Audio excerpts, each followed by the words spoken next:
Depuis quelques années en Afrique de l'Ouest, dans les débats publics, il y a une expression qui revient couramment. Il s'agit du groupe de mots coup d'État. Chacun lui en donne le sens qui lui convient selon sa perception. Le plus souvent influencé par des convictions politiques ou philosophiques, ou même des positions politiques circonstancielles. Selon les pays, leur réalité et les époques, le concept de coup d'État n'a pas le même contenu politique ou juridique. Nous sommes heureux de nous entretenir aujourd'hui avec un juriste sur le contenu pénal du crime de coup d'État dans le droit positif béninois. C'est avec Maître Rafiou Paraïso, avocat à la Cour, que nous allons faire cet exercice de clarification conceptuelle. Bonjour Maître. Bonjour Monsieur le journaliste. Quelle est la définition juridique du coup d'État au regard de la législation béninoise? Je vous remercie Monsieur le journaliste pour l'initiative que vous avez prise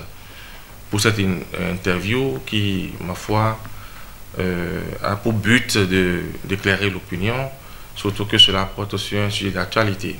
Cela emprunte sans doute une forme pédagogique.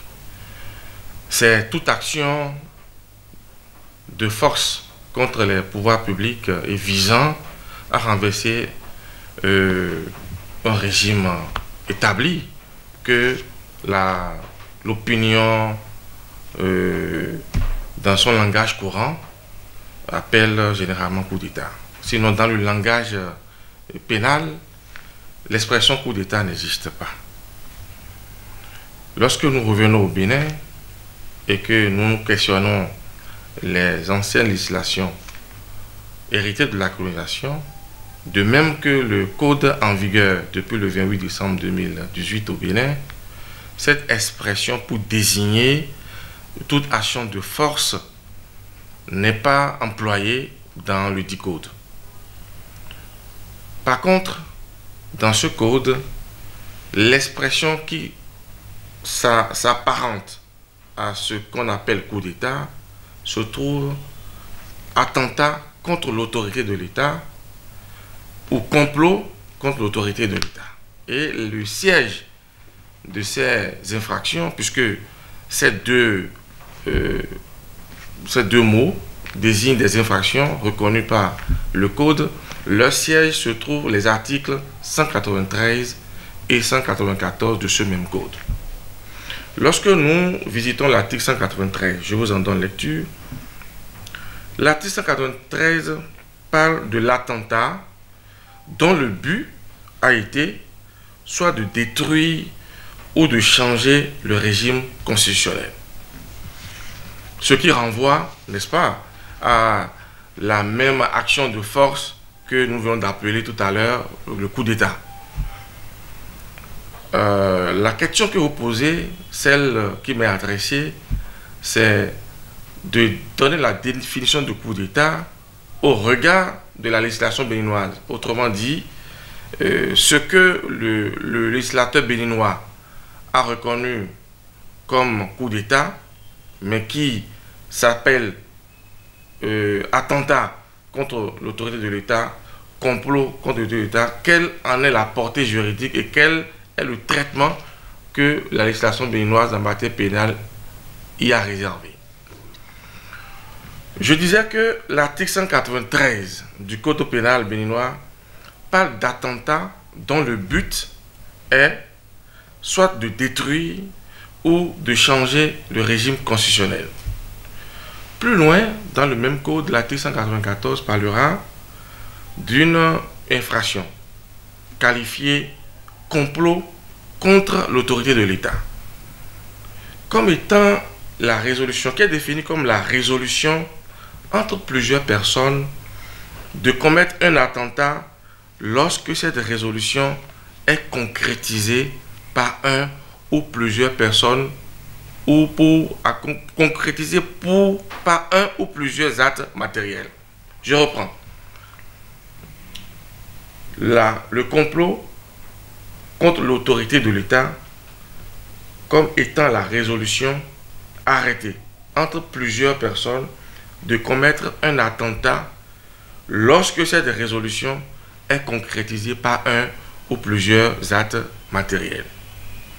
Nous voyons bien que le législateur béninois a tenu compte du mode opératoire de cette infraction et a entendu en sanctionner la phase préparatoire. Cela veut dire que l'infraction d'attentat contre l'autorité de l'État, en qualifiant cette phase préparatoire de crime, de complot contre l'autorité de l'État, le législateur naturellement a voulu en tenir compte pour la séquencer et la différencier de l'attentat lui-même qui en est le couronnement.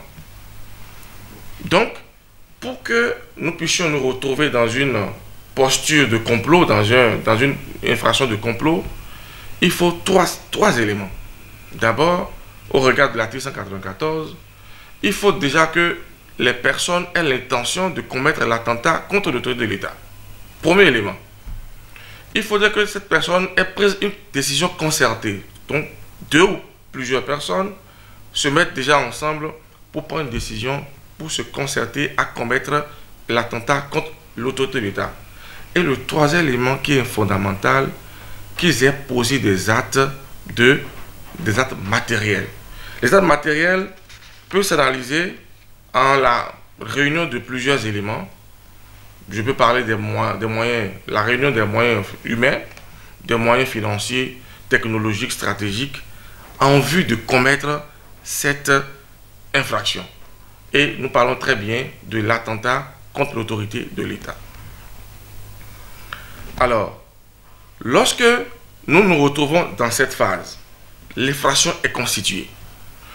Il n'est point besoin que cette infraction ait abouti à l'attentat pour que sa phase préparatoire en constitue une infraction. C'est le législateur qui l'a prévu ainsi. Et donc, lorsque le complot est constitué comme infraction, il va falloir justement aller à la phase de la répression.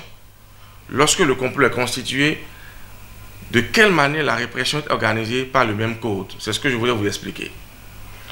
Lorsque le complot qui est déjà consommé, constitué, ainsi que l'a retenu le législateur, n'est pas suivi d'actes commencés ou exécutés, le législateur a prévu une sanction de 5 ans à 10 ans de détention criminelle à temps. Mais lorsque cette infraction, le complot qui est déjà constitué, est suivi d'actes commencés ou exécutés, il faudrait que je fasse une clarification par rapport à ce niveau-là. Cela suppose que les personnes qui se sont mises dans une intention et qui ont déjà ourdi le complot puissent s'avancer dans l'exécution de l'acte et qui soient arrêtés par une circonstance extérieure à leur volonté. Ça veut dire qu'ils ont commencé à consommer l'infraction. Et c'est une circonstance extérieure qui en vient à les arrêter et qui les empêche d'atteindre l'objectif. Dans ce cas, la loi a prévu une sanction de 10 ans à 20 ans de détention criminelle à temps. Il y a une dernière étape, l'étape où le complot ourdi a été mis en exécution, a atteint son but. C'est-à-dire les personnes qui ont ourdi le complot ont réussi à prendre le pouvoir à la faveur de coups de force. Ce n'est pas parce qu'ils ont pris le pouvoir que l'infraction n'est pas constituée. Parce que rappelez-vous, je vous ai dit à la table de propos, que l'attentat est constitué à partir du moment où le coup est intervenu. Et donc, dans ce cas de figure, le crime que constitue l'attentat contre l'autorité de l'État étant un crime imprescriptible, les personnes qui ont commis cet attentat contre l'autorité de l'État, lorsqu'il en viendra à perdre le pouvoir, ils en viendront à perdre le pouvoir, j'allais y arriver, et qu'un régime démocratique aura été mis en place, ces personnes sont punissables des faits de l'attentat contre l'autorité de l'État et encourent une sanction pénale à perpétuité, donc une détention criminelle à perpétuité. La seule possibilité qu'ils ont, c'est de pouvoir se faire amnistier, c'est-à-dire bénéficier d'une amnistie, et laquelle pourrait effacer l'infraction et donc pourrait les exempter de toute condamnation. Voilà donc ce que je peux vous dire par rapport à votre question. Maître, quand est-ce qu'on parle alors d'atteinte à la sûreté intérieure de l'État? Le complot dont je viens de vous parler, l'attentat, le complot contre l'autorité de l'État, bien entendu, l'attentat contre l'autorité de l'État font partie des infractions contre la sûreté de l'État. Et entre autres infractions, on peut citer l'espionnage, on peut citer la trahison. Donc voilà des infractions qui, lorsqu'elles sont commises, sont considérées comme des infractions contre la sûreté de l'État.